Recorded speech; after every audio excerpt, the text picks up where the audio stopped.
The security cameras at Brooklyn General Hospital recorded everything, but they couldn't capture the sound of a mother's heart breaking. At 3:47 a.m., Victoria Chen stood frozen in the pediatric ward's hallway, staring through the glass window of the children's recovery room. There, curled up in a worn armchair that had seen too many sleepless nights, sat a man in a janitor's uniform. His dark hair was disheveled, his work shirt wrinkled from a long shift. But none of that mattered to Victoria. What mattered was the child sleeping peacefully in his arms. A little girl with silky black hair and delicate features. A child who had vanished 6 months ago from Central Park, leaving behind only a pink backpack and the kind of desperate search that had consumed Victoria's every waking moment. Emma. If you're enjoying this story so far, don't forget to hit the like button and subscribe. Drop a comment telling me where in the world you're watching from. I love hearing from you. Victoria's breath fogged the glass as she pressed closer, her manicured fingers trembling against the cold surface. The man, this stranger, was humming something soft, barely audible, while Emma's small fingers clutched the fabric of his uniform shirt. The scene looked so natural, so peaceful, that for a moment Victoria wondered if she was dreaming. 6 months of sleepless nights and false leads could make anyone see mirages. But this was real. Emma was real. And she was alive. The transformation of Victoria Chen from CEO to desperate mother had happened in the span of a single Saturday afternoon. She had been the untouchable force behind Chen Pharmaceuticals, a woman whose name commanded boardrooms from Manhattan to Tokyo. At 42, Victoria had built an empire worth $8 billion, developing life-saving medications that reached every corner of the globe. Her penthouse apartment on Fifth Avenue overlooked Central Park, where she'd planned to spend a rare afternoon with her 8-year-old daughter.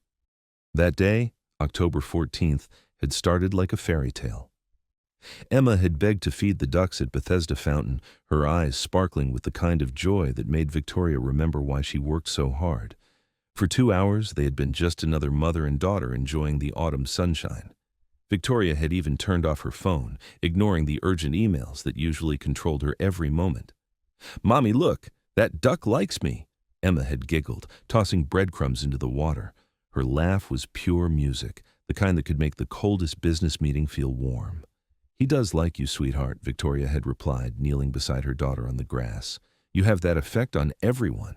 Emma had hugged her then, small arms wrapping around Victoria's neck with fierce love. "I love our special days, Mommy. Just me and you." Victoria had promised more special days. She had promised they would come to the park every Saturday. She had promised so many things in those last precious moments before everything changed. The phone call had come while Emma was using the restroom. Victoria's assistant, breathless and panicked, explaining that the FDA had questions about their latest drug trial. Critical questions that could shut down production. Victoria had taken the call, pacing near the fountain while keeping one eye on the restroom entrance. 5 minutes, maybe 7. That was all the time she had looked away. When Emma didn't emerge, Victoria had gone inside. Empty stalls, no little girl with pigtails in a yellow sundress, no explanation. Just the echo of Victoria's voice, calling her daughter's name in a space that suddenly felt cavernous and cold.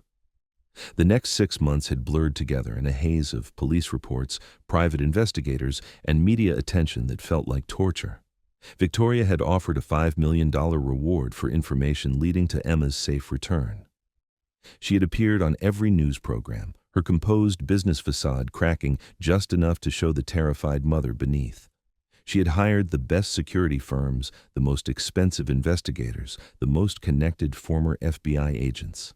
None of it had led to this moment. Standing in a hospital hallway at 3 a.m, Victoria Chen felt smaller than she had since childhood. The woman who could negotiate billion-dollar mergers was paralyzed by the sight of her daughter sleeping in a stranger's arms. Every instinct screamed at her to burst through that door, to reclaim what was hers, to hold Emma until the nightmare ended. But something held her back. Maybe it was the gentle way the man's hand rested on Emma's back, or the careful way he had positioned a small blanket around her shoulders. Maybe it was the fact that Emma looked peaceful, truly peaceful, for the first time in the months before her disappearance. Because Victoria remembered those last few weeks before October 14th. Emma had been different. quieter, more clingy. She had started having nightmares, waking up crying for reasons she couldn't explain. Victoria had scheduled appointments with child psychologists, thinking it might be anxiety from starting third grade or adjusting to Victoria's increased travel schedule. They had never made it to those appointments. Now Emma slept without the furrow of worry that had creased her small forehead. Her breathing was steady, her face relaxed. Whatever had happened in the past 6 months, wherever she had been, this man had somehow given her peace. Victoria's reflection in the glass showed a woman she barely recognized. Her usually perfect black hair hung loose around her shoulders. She wore jeans and a sweater instead of her usual tailored suits, clothes she had thrown on when the call came. Her assistant had contacted her 90 minutes ago with news that shattered her world and rebuilt it simultaneously. A little girl matching Emma's description had been admitted to Brooklyn General Hospital with pneumonia. No identification. No guardians listed except for the man who had brought her in, a janitor named Daniel Rodriguez. Victoria pressed her hand against her chest, feeling her heart hammering against her ribs. Through the glass, she watched Daniel adjust Emma's position, tucking the blanket more securely around her small frame. His movements were practiced, gentle, like someone who had done this many times before. Questions flooded Victoria's mind, each one sharp enough to cut. Where had Emma been? Why was she with this man? How had she gotten sick? Why hadn't he contacted the police when he found her? And the question that terrified her most, why did Emma look so comfortable with him? The rational part of Victoria's mind, the CEO who dealt in facts and evidence, knew she should call security immediately. This man could be dangerous. He could be the one who had taken Emma in the first place. But the mother inner, the part that had been hollow and desperate for 6 months, recognized something in the way Daniel held her daughter. He loved her. The realization hit Victoria like a physical blow. This stranger, this janitor in his worn uniform and scuffed shoes, loved Emma with the fierce protectiveness of a parent. She could see it in the way his arm curved around her, creating a shelter. She could see it in the worry lines etched around his eyes, the exhaustion that spoke of sleepless nights spent caring for a sick child. Victoria's phone buzzed in her pocket. The private investigator she had hired was waiting in the hospital lobby, along with 2 NYPD officers. They were ready to move, to make arrests, to bring Emma home through whatever force was necessary. But Victoria found herself hesitating. 6 months ago, Emma had disappeared from her life like smoke. Now she was here, breathing, alive, peaceful in the arms of a man who clearly adored her. Victoria needed to understand how those two facts connected before she shattered this moment with badges and handcuffs. Taking a deep breath that tasted like antiseptic and fear, Victoria pushed open the door to the recovery room. The soft whoosh of the hydraulic closer seemed thunderous in the quiet space. Daniel's head snapped up, his dark brown eyes widening as he saw her. For a moment, neither of them spoke. Victoria took in the details her heart had been too overwhelmed to notice through the glass. Daniel was younger than she had initially thought, maybe early 30s, with calloused hands and the lean build of someone who worked hard for every dollar. His name tag read, Daniel Rodriguez, maintenance, and there was a small coffee stain on his shirt pocket. He was nobody special in the eyes of the world, but he was holding Victoria's entire universe. "Ma'am," Daniel whispered, his voice barely audible in the quiet room. "Visiting hours ended at 9. Are you—" "That's my daughter," Victoria interrupted, her voice cracking on the words she had dreamed of saying for 6 months. "That's Emma." Daniel's face went pale, his arms instinctively tightening around the sleeping child. I don't understand." "Emma Chen." Victoria stepped closer, her voice gaining strength. "She disappeared 6 months ago from Central Park. Her picture has been on every news station in the city." The color drained completely from Daniel's face.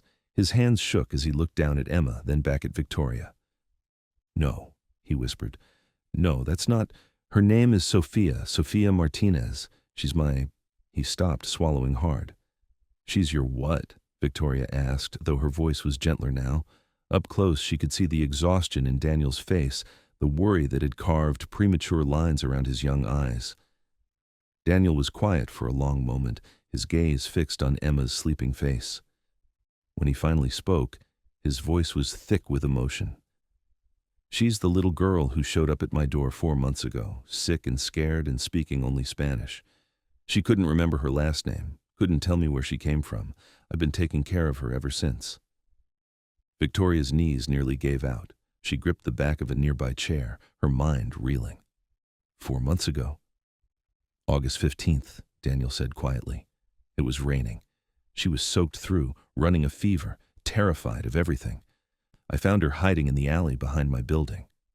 "But that's impossible," Victoria breathed. "Emma speaks English. She doesn't know Spanish. She spoke only Spanish when I found her," Daniel said firmly. "Scared, broken Spanish, like someone had taught her just enough to survive. She kept asking for her papa, but she couldn't remember his name or where he lived."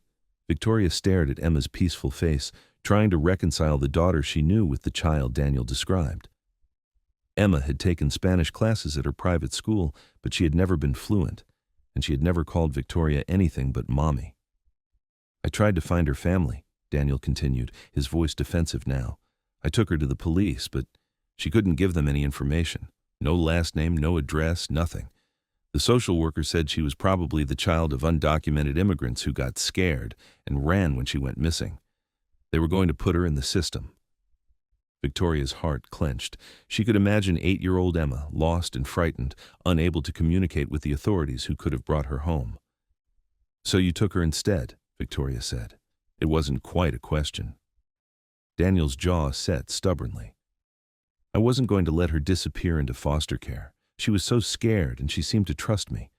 I thought if I could just give her a safe place to recover, maybe her memory would come back. Maybe she'd remember her family." "And did it? Her memory?" Daniel shook his head sadly. "Bits and pieces. She remembers a woman with kind eyes. She remembers feeling safe in a big, bright place. But no names, no specific details. The doctor said trauma can cause temporary amnesia, especially in children." Victoria felt tears burning her eyes.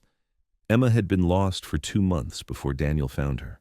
2 months of God only knew what kind of horror that had traumatized her so badly she couldn't remember her own life. "The pneumonia," Victoria whispered. "How sick is she?" "She'll be okay," Daniel said quickly, his hand smoothing Emma's hair. "The doctors caught it early. Her fever broke this morning, and her breathing is much better. She should be able to go home tomorrow." Home. The word hung between them like a challenge. Daniel considered his tiny apartment home for Emma. Victoria's Fifth Avenue penthouse had been home before Emma disappeared. Now, Victoria wasn't sure either place could ever feel like home again. "I know how this looks," Daniel said quietly, reading the confusion in Victoria's eyes. "Rich woman's daughter, found with a poor janitor. You probably think I kidnapped her." "Did you?" Victoria asked, though she already knew the answer. The love in Daniel's eyes was too pure, too desperate to be anything but genuine. "No," Daniel said firmly. "I saved her.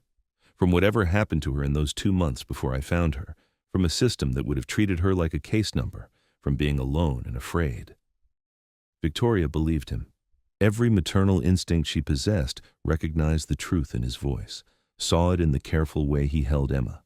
This man had been her daughter's guardian angel when Victoria couldn't be. "Tell me about her," Victoria whispered, sinking into the chair beside Daniel's. "Tell me about the last 4 months. Tell me about Sophia." Daniel's expression softened. "She loves pancakes," he said quietly, "with way too much syrup. She draws pictures of butterflies and always makes them purple, even though I tell her butterflies can be any color.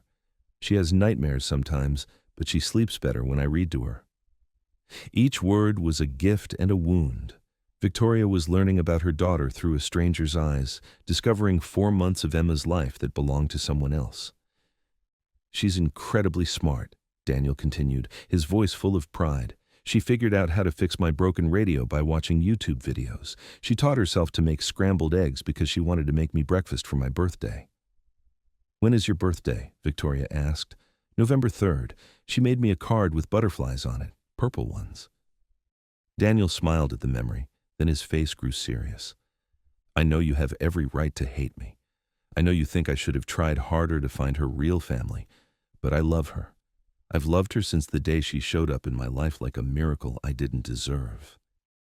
Victoria studied Daniel's face, seeing the sincerity that radiated from every line. "She calls you Papa." "Papa Daniel," he corrected gently. She was careful to never call me just Papa, like she knew there was someone else who deserved that name. The tears Victoria had been holding back finally spilled over. Emma had remembered. Somewhere deep in her traumatized mind, she had held on to the knowledge that she belonged to someone else, even while building a new life with Daniel. "I've been looking for her every day for 6 months," Victoria whispered. "I hired private investigators, offered rewards, appeared on every news show. I never stopped believing I'd find her." "I'm glad," Daniel said quietly. "She deserves to have someone who loves her that much." Victoria looked at him sharply. "You love her that much too." Daniel's smile was heartbreaking in its sadness. "Yeah, I do. But loving someone sometimes means knowing when to let them go." Emma stirred in his arms, making soft, murmuring sounds in her sleep. Both adults froze, watching her face for signs of waking. Her eyelids fluttered but didn't open. She settled deeper into Daniel's embrace, one small hand fisting in his shirt. "She's been through so much," Daniel whispered. "Whatever happened to her before I found her, it changed her. She's more cautious now, more careful with her trust. It took weeks before she would let me out of her sight." Victoria's heart ached, imagining her confident, outgoing Emma reduced to a frightened child who couldn't trust the world around her. "But she's still her," Daniel continued, "still curious about everything, still determined to help everyone she meets. Last week she convinced me to give half our groceries to Mrs. Patterson next door because she thought the old lady looked hungry." That sounded exactly like Emma. Victoria remembered her daughter insisting they buy extra sandwiches to give to homeless people they passed on the street. "She's going to wake up eventually," Victoria said, the reality of the situation settling over her like a weight. "And when she does, she's going to have to choose between the mother she's forgotten and the father who saved her." Daniel's arms tightened protectively around Emma. "She doesn't have to choose anything. You're her real family. You're not just anything," Victoria interrupted. "You're the person who loved her when I couldn't find her. You're the person who kept her safe when I failed to protect her." They sat in silence, two people who loved the same child, trying to figure out how to navigate the impossible situation they found themselves in. Outside the window, Brooklyn was beginning to wake up. The first hints of dawn painted the sky a pale gray, promising a day that would change all their lives forever. Victoria's phone buzzed again. The officers and investigators were getting impatient. Soon, this moment of peace would be shattered by questions, procedures, and legal complications that neither Victoria nor Daniel was prepared to handle.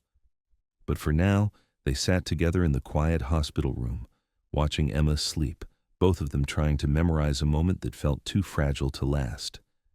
Victoria Chen, who controlled billion-dollar pharmaceutical companies with iron determination, had never felt more powerless. She had found her daughter, but she was about to discover that sometimes finding what you've lost is only the beginning of learning what it means to love. Emma's eyes opened slowly, blinking against the soft morning light filtering through the hospital window. For a moment she looked confused, her gaze moving from the unfamiliar ceiling to Daniel's worried face. Then she saw Victoria sitting in the chair beside them, and her small body went rigid with fear. "Papa Daniel," she whispered in Spanish, her voice hoarse from sleep and illness. "Quién es ella?" "Who is she?" Victoria's heart shattered hearing her daughter speak Spanish with the fluency of months of practice, seeing Emma look at her like she was a stranger to be feared rather than a mother to be embraced. "Es okay, mi amor," Daniel said softly, his hand gentle on Emma's back. "This lady, she's been looking for you for a very long time." Emma studied Victoria with the careful wariness of a child who had learned not to trust easily. Victoria noticed how her daughter's eyes had changed, still the same warm brown, but with a guardedness that hadn't been there before. Where once Emma would have smiled at any friendly adult, now she pressed closer to Daniel, seeking his protection. "Hello, sweetheart," Victoria whispered, trying to keep her voice steady. "My name is Victoria. Do you remember me at all?" Emma shook her head slowly, never taking her eyes off Victoria's face. I don't remember much from before, she said in careful English, her accent carrying hints of Spanish pronunciation that made Victoria's throat tight. Papa Daniel says I had an accident that made me forget things. Victoria glanced at Daniel, who looked stricken. That's what the doctors thought, he said quietly. Trauma-induced amnesia. We hoped your memory would come back gradually. Sometimes I have dreams, Emma continued, still watching Victoria with that heartbreaking caution. About a lady with kind eyes who smelled like flowers, and a big house with lots of windows. But Papa Daniel says dreams aren't always memories. Victoria had to press her lips together to keep from crying. Emma was describing her exactly. Victoria always wore jasmine perfume, and their penthouse had floor-to-ceiling windows overlooking Central Park. Those aren't dreams, baby, Victoria whispered. Those are memories. I'm the lady with kind eyes and the big house. That's our home. Emma's brow furrowed in concentration, and for a moment, Victoria saw a flicker of recognition cross her daughter's face, but then fear replaced it, and Emma shrank back against Daniel. I don't want to go anywhere, Emma said firmly. This is my family. Papa Daniel takes care of me. The words cut through Victoria like glass. She had spent 6 months dreaming of this moment, imagining Emma running into her arms, everything returning to the way it had been. Instead, her daughter was choosing a janitor over the woman who had given birth to her. Sophia, Daniel said gently, using the name Emma had known herself by for 4 months. This is important. Victoria she's your real mama, the one you've been having dreams about. No, Emma said, her voice getting stronger. My mama is gone. You told me sometimes mamas can't take care of their babies, and that's why children need people like you. But I don't need anyone else. I have you. Victoria felt like she was drowning. Every word from Emma's mouth drove home how much she had missed, how completely Daniel had filled the void left by her absence. Her daughter had built a new life, a new identity, a new family, and Victoria was the outsider trying to disrupt it. Can I tell you about the dreams you've been having? Victoria asked carefully. Maybe it will help you remember. Emma considered this, then nodded slowly. The lady with kind eyes. That's me. Your name isn't Sophia Martinez, sweetheart. Your name is Emma Chen, and you're my daughter. We live together in a big apartment near a park where we used to feed the ducks every Saturday. You loved those ducks, especially the one you named Charlie because he was missing a few feathers on his head. Emma's eyes widened slightly. Charlie, she whispered. Yes, Charlie. And you had a purple backpack with butterflies on it that you took everywhere. Inside it, you kept your art supplies and a stuffed elephant named Mr. Peanuts that you'd had since you were 2. Mr. Peanuts, Emma repeated, her voice distant. He had one torn ear. Because you loved him so much, you carried him everywhere, Victoria said, tears streaming down her face. And when you were scared at night, you would hold him tight and tell him stories about flying elephants until you fell asleep. Emma's small hand went to her throat, where Victoria could see the faint outline of a chain under her hospital gown. I have something, she said quietly, looking at Daniel for permission. He nodded, and Emma pulled out a thin gold chain with a small locket.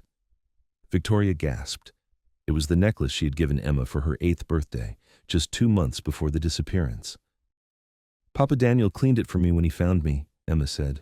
It was all dirty, but he made it shiny again. There's a picture inside, but the faces are too blurry to see. With trembling fingers, Victoria opened the locket. Inside was a tiny photo of the 2 of them at Emma's birthday party, both grinning at the camera with chocolate cake on their faces. The photo had been damaged by whatever Emma had endured during those missing 2 months, but their smiles were still visible.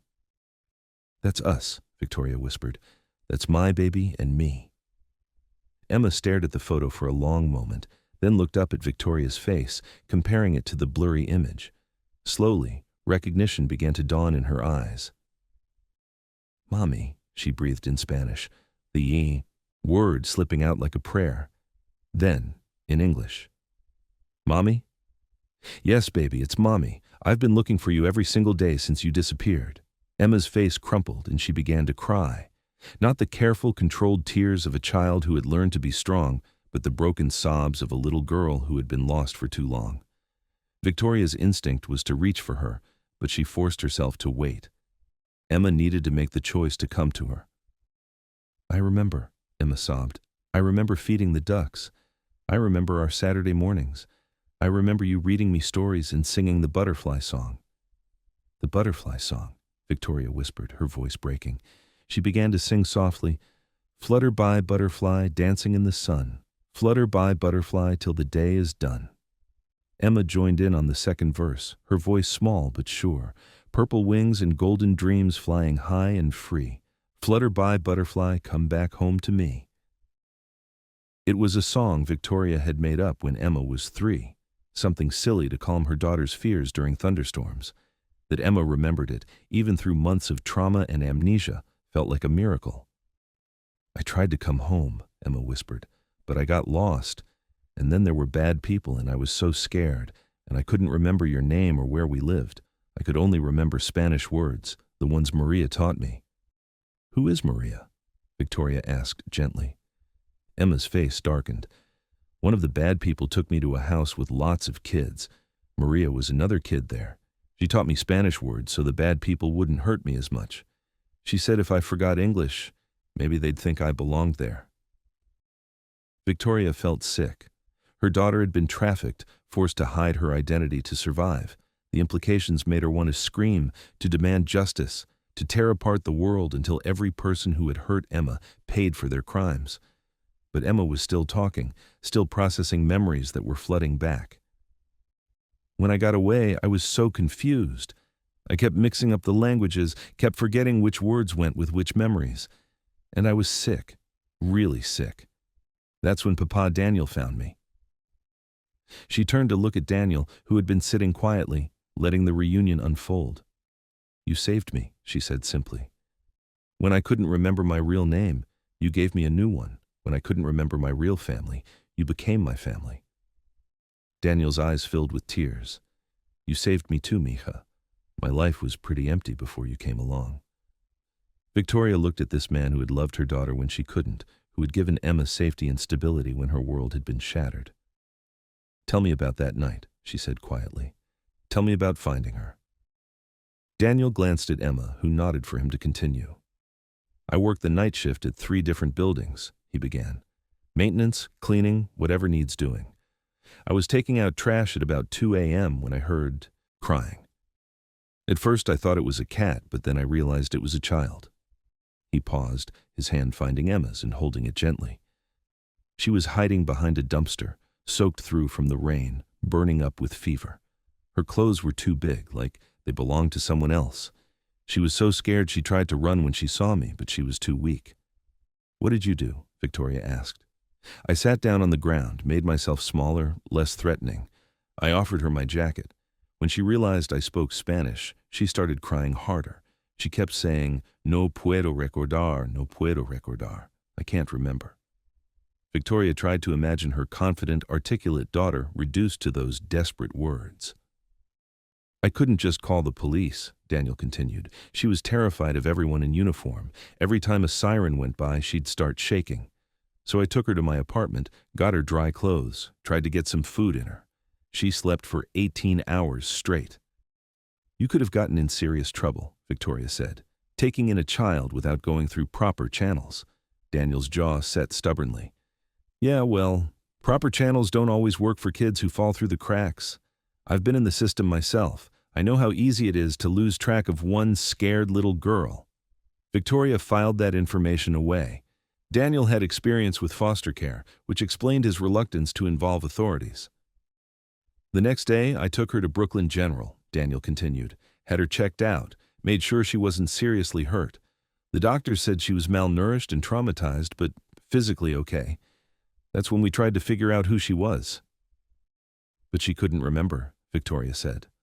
"Couldn't or wouldn't," Daniel corrected. "The social worker thought she might be protecting someone or maybe protecting herself by forgetting. Trauma does funny things to memory, especially in kids." Emma had been listening to this recounting of her own story with the fascination of someone hearing about a stranger's life. "I remember being afraid of the white coats," she said quietly. "But Papa Daniel stayed with me the whole time." "Always," Daniel confirmed, "even when they said I should just turn her over to child services and walk away. but she'd grab onto my shirt whenever anyone tried to separate us. I couldn't abandon her. Victoria felt a complex mix of emotions: gratitude that Daniel had protected Emma, jealousy that her daughter had needed someone else's protection, and a grudging respect for this man who had upended his life for a child who wasn't his. "So you just kept her?" Victoria asked. "I became her emergency foster parent," Daniel said carefully. "It took some doing, but my social worker from when I was a kid helped me navigate the system. We filed all the paperwork, did home inspections, the whole thing. Sophia, Emma, she was legally placed with me while they searched for her family.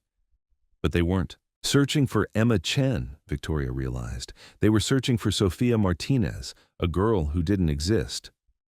"The only description they had was from her," Daniel explained.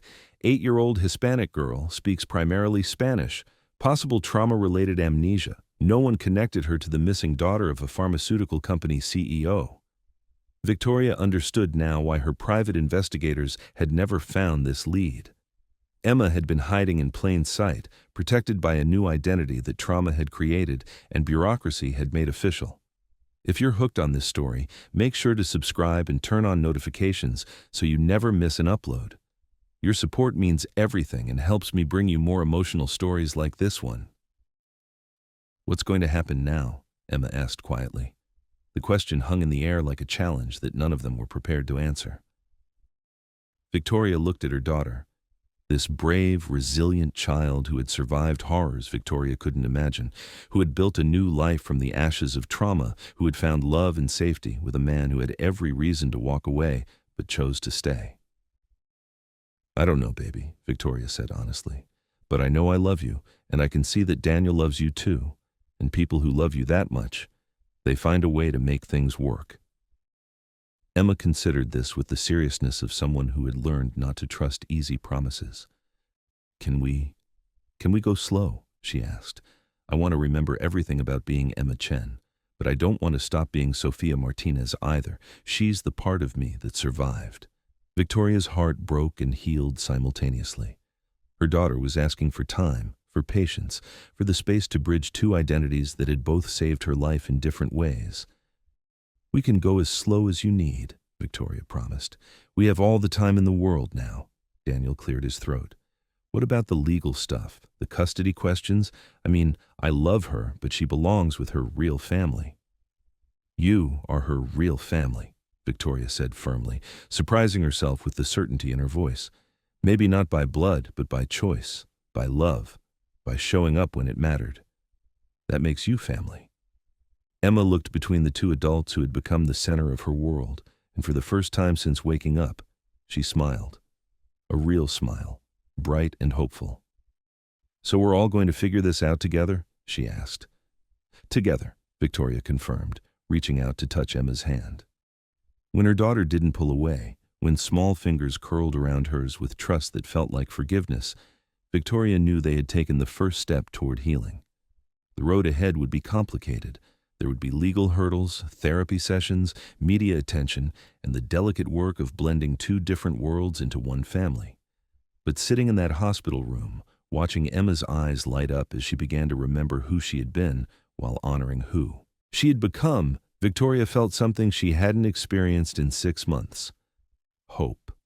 The billionaire who could buy anything had learned that the most precious things in life, love, trust, forgiveness, family, could only be earned, and she was ready to spend whatever time it took earning her place in her daughter's new life. 3 weeks after the hospital reunion, Victoria Chen stood in her Fifth Avenue penthouse, staring at the room she had kept exactly as Emma had left it 6 months ago. The purple bedspread with butterfly patterns lay smoothly across the bed. Art supplies sat organized on the small desk by the window. Mr. Peanuts, the worn elephant, waited patiently on the pillow where Emma had placed him that last Saturday morning. Everything was perfect, everything was ready, and Emma was terrified to come home. "She's been having nightmares again," Daniel had told Victoria during their daily phone call that morning. His voice carried the weight of sleepless nights spent comforting a child caught between two worlds. "Last night she dreamed that if she came back here, she'd forget how to speak Spanish. She'd forget how to make pancakes the way I taught her. She'd forget how to be Sophia." Victoria pressed her forehead against the cool glass of the window, watching the morning joggers circle the reservoir in Central Park. Below, life continued normally, but her world had become a delicate negotiation between love and law, between what Emma needed and what society expected. The legal complications had started immediately after Emma's discharge from the hospital. Child Protective Services wanted to conduct a full investigation into Daniel's care of Emma. The FBI needed to interview her about the trafficking ring. Immigration Services questioned whether Emma's Spanish fluency indicated she might actually be an undocumented child. And the media, having caught wind of the story, camped outside both Victoria's building and Daniel's modest apartment complex.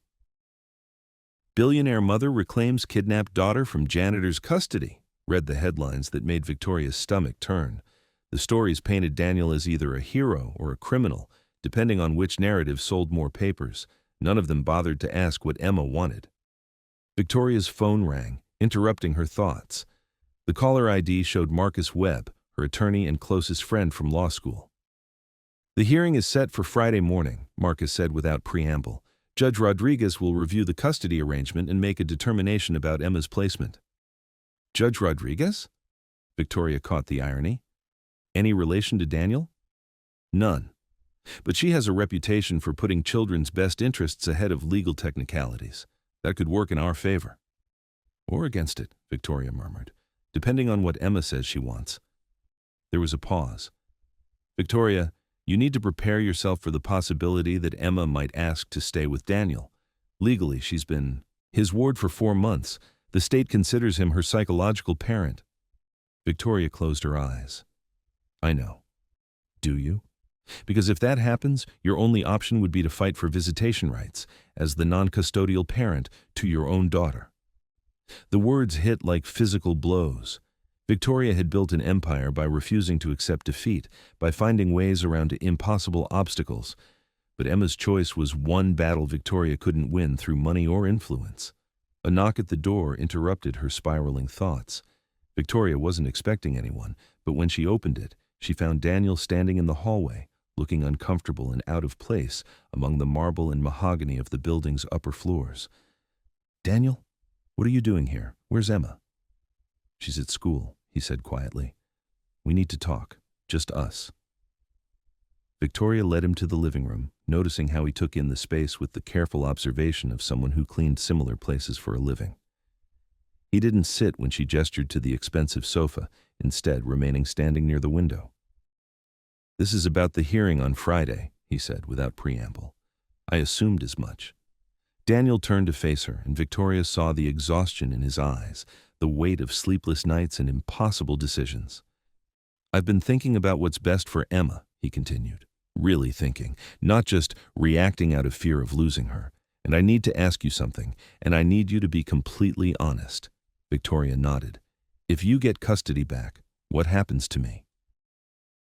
The question was simple, but the pain behind it was complex. Victoria had been so focused on reclaiming her daughter that she hadn't fully considered what that meant for the man who had saved Emma's life. "I don't know," she admitted. "I hadn't thought that far ahead." "That's what I was afraid of." Daniel walked to the window, looking down at Central Park. "See, here's the thing. Emma doesn't just love me. She needs me. Not because I'm the only person she has, but because I'm the person who was there when she couldn't trust anyone else." Victoria felt a stab of defensive anger. "I would have been there if I could have found her." "I know that," Daniel said, turning back to her. "And I'm not blaming you. But the fact remains that for 4 months, I was her whole world. I was the one who held her during panic attacks, who figured out which foods she could keep down when anxiety made her sick, who learned to braid her hair the way she liked it. Each word was a reminder of everything Victoria had missed, every milestone and mundane moment that had belonged to someone else. "I taught her to ride a bike in the park near our building," Daniel continued. "She fell and scraped her knee, and instead of crying, she looked at me and said, 'Don't tell Mama Victoria I got hurt, okay? She worries enough already.'" Victoria's breath caught. "She said that?" "She's been worried about you, even when she couldn't fully remember you. She'd have dreams about a sad lady with kind eyes, and she'd wake up crying because she couldn't help the lady feel better." Tears spilled down Victoria's cheeks. Even in trauma, even in amnesia, Emma had been thinking about her mother's pain. "The point is," Daniel said quietly, "Emma loves us both. But if you force her to choose, you'll break her heart. And if I disappear from her life, you'll be asking her to lose another parent. She's been through enough." Victoria wiped her eyes, trying to regain her composure. "What are you suggesting?" "I don't know," Daniel admitted. "That's why I'm here. You're smart, successful, used to solving impossible problems. Help me figure out how we both stay in her life." Victoria studied Daniel's face, seeing the love and desperation there. This man was willing to share the child he had raised rather than put Emma through another loss. "You could move here," Victoria said suddenly. "To the building, I mean. There's an apartment on the 15th floor, maintenance supervisor's unit. It's been vacant for months." Daniel stared at her. "You're offering me a job?" "I'm offering Emma stability," Victoria corrected. "A way for her to have both her families without having to choose." "I can't afford. The position comes with housing," Victoria interrupted. "And before you get all proud and stubborn, this isn't charity. This building actually needs a maintenance supervisor. The management company has been looking for someone reliable for months." Daniel was quiet for a long moment. "You researched me." It wasn't a question. Victoria nodded. "I needed to know who had been caring for my daughter. Former foster kid, aged out of the system at 18. Worked your way through community college studying electrical engineering while holding down 3 jobs. No criminal record, excellent work history, references that all describe you as honest and dependable. You also found out I never finished my degree. Because your foster brother got sick and you used your tuition money for his medical bills," Victoria added softly. "The same foster brother whose kids you still help support." Daniel's face flushed. "Emma told you about Miguel's family?" "She told me about Uncle Miguel and how you send money every month so his kids can stay in school. She's proud of you, Daniel. She brags about how you take care of everyone." Daniel sat down heavily on the sofa, as if the weight of the conversation had finally overwhelmed him. "This is crazy," he said. "You hate me." "I don't hate you," Victoria said, sitting across from him. "I'm grateful to you, and I'm terrified of you." "Terrified?" "You gave my daughter something I never could," Victoria explained. "You showed her that love doesn't have conditions, that family isn't about perfection or money or having all the right answers. Emma feels safe with you in a way she never felt safe with me." "That's not true." "It is true," Victoria interrupted. "Before she disappeared, Emma was anxious all the time. She worried about my work stress, about whether I was happy, about whether she was good enough to deserve my attention between meetings and phone calls.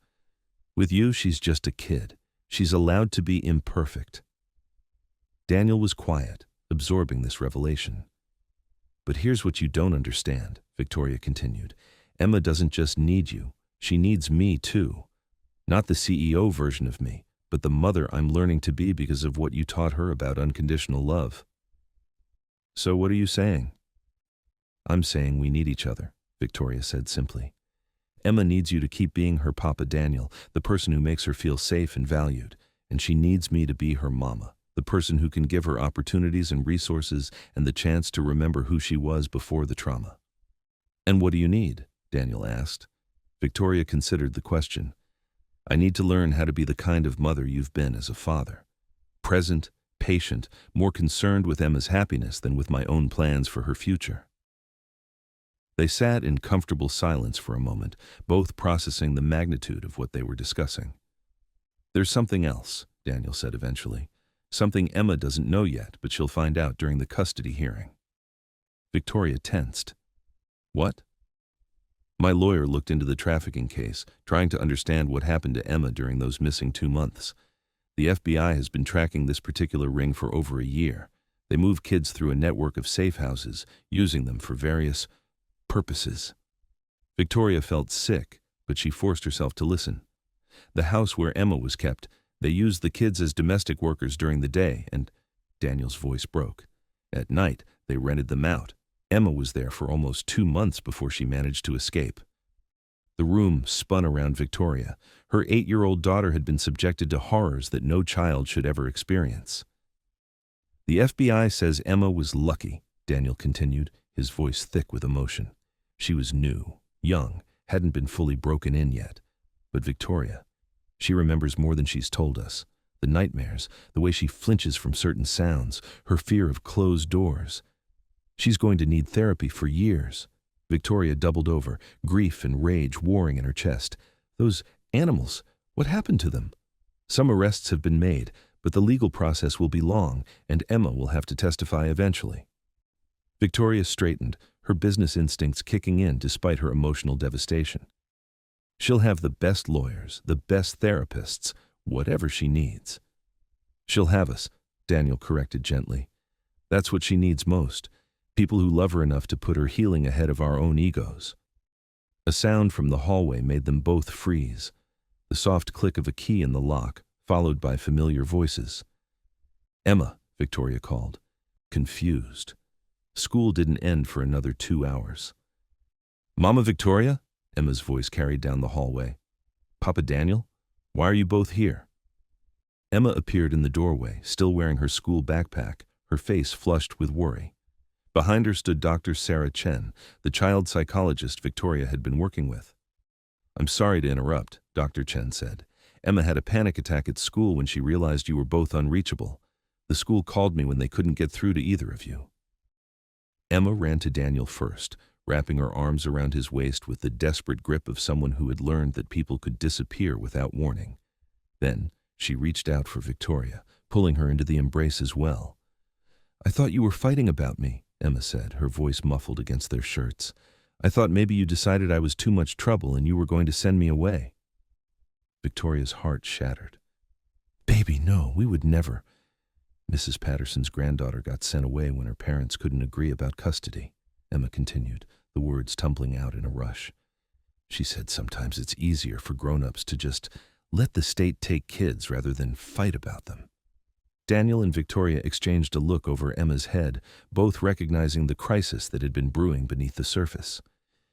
Emma, Daniel said gently, sit down. We need to have a real conversation about what's going to happen. Emma perched on the edge of the couch, her small hands clasped tightly in her lap. Dr. Chen took a seat nearby, ready to intervene if needed. First, Victoria said, you are not too much trouble. You are not going to be sent away. You are loved completely and permanently by both of us. But the hearing on Friday is about paperwork, Daniel interrupted. It's about making sure the law recognizes what we already know, that you're our daughter and we're your family. Both of you, Emma asked hopefully. Victoria took a deep breath, the decision crystallizing in her mind. Both of us, if you want that. Emma nodded so vigorously that her pigtails bounced. I want that more than anything, but how? Your Papa Daniel is going to come live in this building, Victoria explained. He's going to be the maintenance supervisor, which means he'll be close by whenever you need him. You'll spend time in both our homes, and we'll all figure out together how to be a family. Emma looked between them, hope and disbelief warring on her face. Really? You promise? We promise, Daniel said firmly. Emma launched herself at both of them, wrapping her arms around their necks and holding on tight. I love you both so much, she whispered. I was so scared I was going to have to choose. Victoria closed her eyes, holding her daughter close, feeling Daniel's steady presence beside them. This wasn't the ending she had imagined 6 months ago when Emma first disappeared. It was messier, more complicated, requiring more compromise and growth than she had ever expected. But it was real. It was honest. And it was built on the foundation of what Emma actually needed rather than what the adults wanted. There's one more thing, Emma said, pulling back to look at both of them. I want to keep being Sophia Martinez too. Not all the time, but sometimes. She's the part of me that's brave, that survived when everything was scary. I don't want to lose her. Victoria understood. Sophia Martinez was Emma's strength, the identity that had carried her through trauma and helped her find safety. To lose Sophia would be to lose a part of herself that she might need again someday. Then you'll be both, Victoria said simply. Emma Chen when you want to remember who you were, Sophia Martinez when you need to remember how strong you are. Friday morning arrived gray and drizzly, the kind of weather that matched the gravity of what they were about to face. Victoria dressed carefully in a simple navy suit, wanting to look respectable without seeming intimidating. Daniel wore the one good shirt Victoria had helped him shop for, his hands shaking slightly as he adjusted his tie. Emma had chosen her own outfit, a purple dress that had belonged to the Emma who disappeared, paired with the butterfly hair clips that Sophia had picked out during a shopping trip with Daniel. She was determined to represent both sides of herself to the judge. The courthouse was smaller than Victoria had expected, more intimate than threatening. Judge Maria Rodriguez was a woman in her 50s with kind eyes and an air of patient authority. She listened carefully as the lawyers presented their cases, but her attention remained focused on Emma throughout the proceedings. "Emma," Judge Rodriguez said when it was time for the child's testimony, "I understand this has been a very confusing time for you. Can you tell me how you're feeling about your living situation?" Emma stood up straight, her voice clear and steady. "I feel lucky," she said.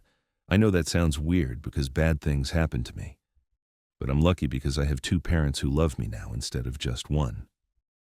"Can you explain what you mean by that?" "Before I got lost, I had Mama Victoria, and I loved her so much, but she was always busy and worried about work. I used to think maybe I wasn't important enough for her to stay home sometimes." Victoria felt tears prick her eyes, but she forced herself to remain still. "Then I got lost and scared, and Papa Daniel found me. He taught me that families take care of each other, that love means showing up even when it's hard. He made me feel safe when I didn't know how to feel safe anymore."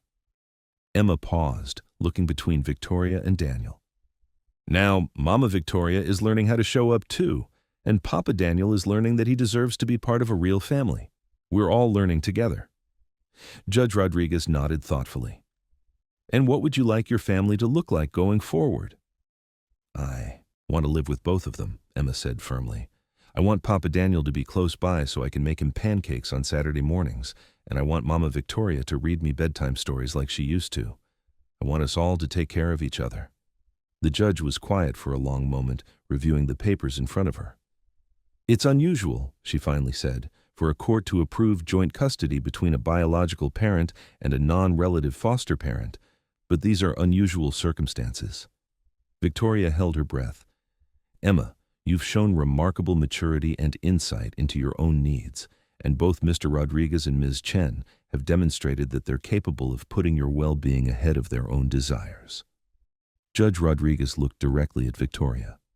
"Ms. Chen, do you understand that this arrangement will require significant changes in how you approach parenting? That Emma's relationship with Mr. Rodriguez is not temporary or transitional, but permanent?" "I understand, Your Honor, and I'm grateful for it."